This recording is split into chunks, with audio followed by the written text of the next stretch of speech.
Hi everyone and welcome. I hope you're doing well. As the new year has just begun, I thought to share the plants that I'm looking forward to acquiring this year of 2024. And the first plant on my list is a Monstera dubia.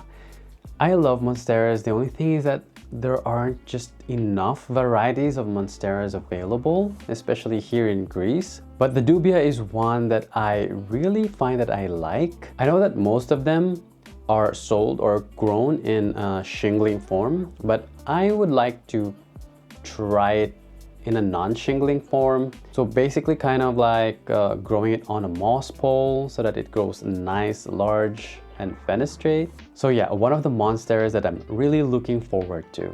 And the next Monstera is the Monstera Burley Marx's Flame. Now, this is more of wishful thinking rather than an actual wish list. From what I understand, that this plant is really expensive, and I don't think I have seen it offered ever here in Greece.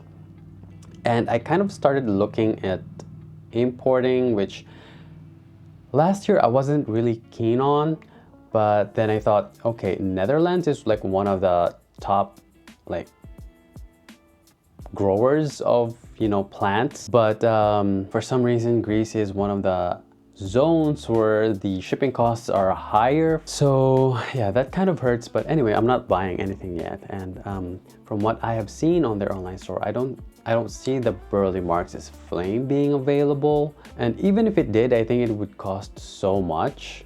I am not prepared to pay a plant that is 100 euros or more, and then on top of that pay shipping as well, and then on top of that take the risk of the plant. Like, what if I don't receive a good specimen? What if I receive a good specimen but then it doesn't ship well?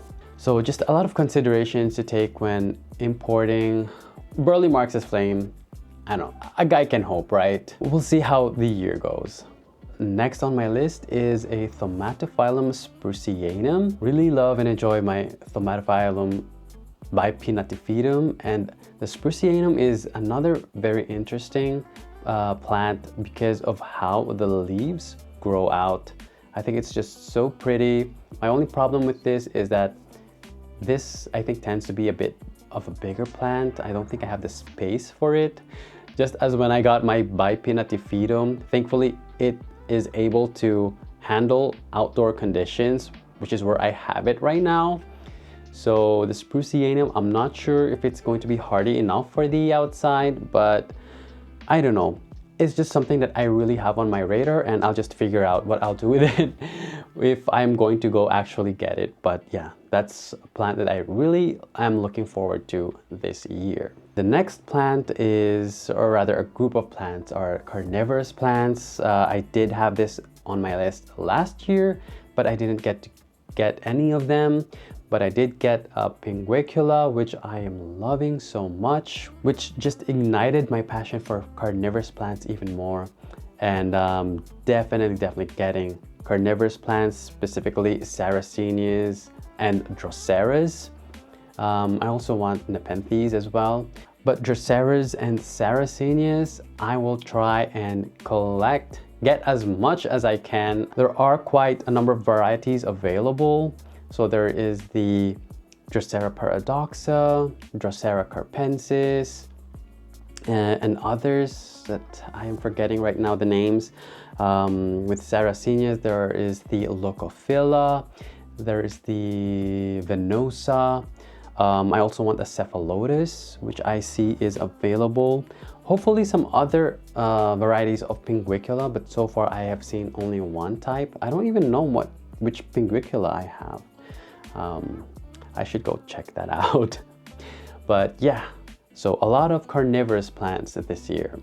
And next on my wish list is begonia, or rather begonias. I think I am entering my begonia era this year. I don't have any begonia, but I really want to try them. I heard the Amphioxus, which is a cane begonia, is one of the easier ones. Apart from the Amphioxus, I want a begonia ferox, which I see is available here in my place. So that's something I really want to get. It looks so good. The thing about begonias is I love how otherworldly they look, and they just come in so much variation. The colors, just the look, the textures, the possibilities are just endless with them. And I do understand that begonias are kind of like, you either like them or you don't. I definitely don't like all the begonias, but the ones that I do like, oh, I really want to get them. Another begonia that I want is a Rex hybrid of sorts, the ones with the intense spiraling.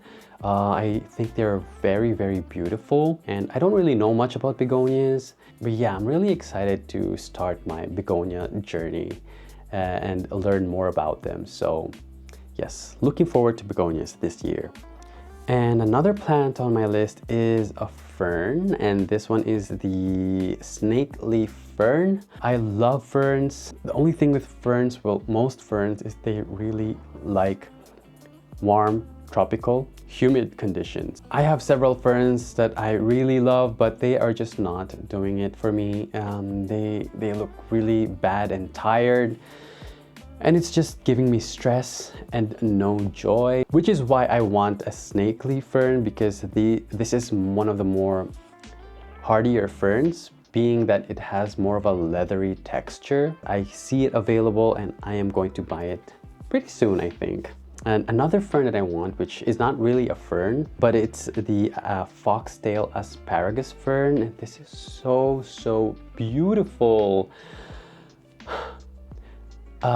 It is so beautiful. I really want to get one. I haven't seen anywhere where this is sold here, but I have seen an outdoor garden that has this, and it looks so beautiful, and I want to know where they got it. I want to know, because I really want to get one. I love this so much. I want to get one so bad. And another plant on my list is a Lodicea discolor. I'm not really quite ready with orchids, but I feel like the jewel orchid is one that I could really look to, and seen they're kind of easy to take care of, and they're really pretty.